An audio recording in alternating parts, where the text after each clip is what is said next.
Good evening, guys. Thank you for watching sa Pakinig kay Eman sa YouTube.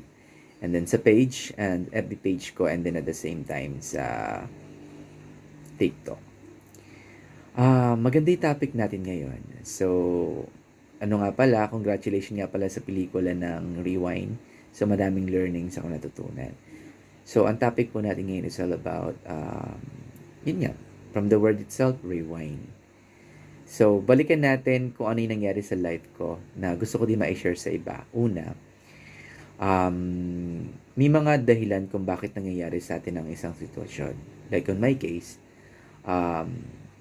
namatayan ako ng magulang in the year 2013.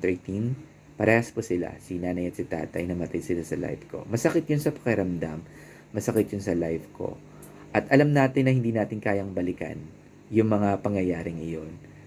So, medyo bata pa ako nung nawala sila sa life ko. And then, masakit yon. At the same time, may dahilan. Ito pala ang magiging dahilan kung ni Lord para bigyan tayo ng lesson sa buhay. Una, I'm the only child, nag-iisa tayo. And then at the same time, hindi natin alam, minsan kapag may mga tao tayo sa paligid, parati tayong dependent sa magulang natin. So okay lang sa atin yun. Kasi nandyan pa sila. Marirealize lang natin yung importance at kahalagan nila kapag hindi na natin sila nakikita.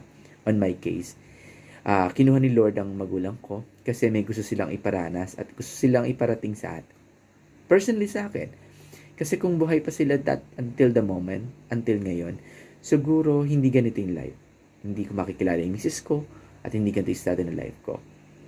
At hindi ko mararating kung ano ang meron ako. Sabi nga ni Lodi, kinuha ko ang mga mahal mo sa buhay para iparanas at iparating sa iyo at ibigay sa yung lessons na to para maging maganda ang kinabukasan mo. Para maging mas matatag ka sa hamon ng buhay. Tandaan natin, walang rewind. Hindi ko na maibabalik ang buhay nila, pero yung lessons and tatag na binigay sa akin ni Lord ay until now ay daladala ko. So, isa lang ang masasabi ko, as payo ni Kuya Eman, hanggang buhay pa ang ating mga magulang, iparanas natin ang the best na kailangan matanggap nila.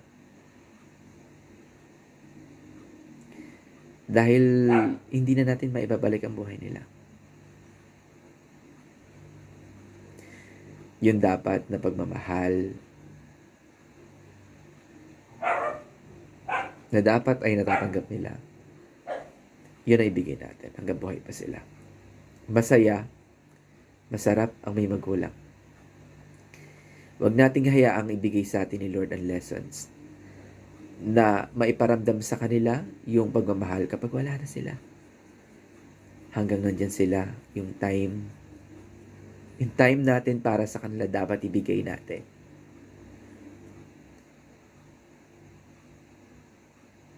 Ako nag-iisa lang ako at kinaya ko lahat. Pero kapag mas marami tulong-tulong, magiging magaan ang buhay.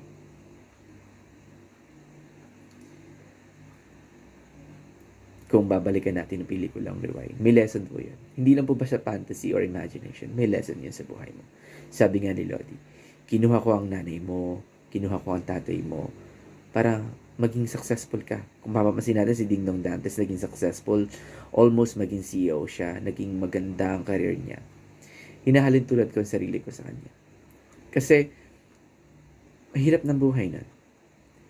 So in life's realizations, hanggang may pagkakataon, corporate.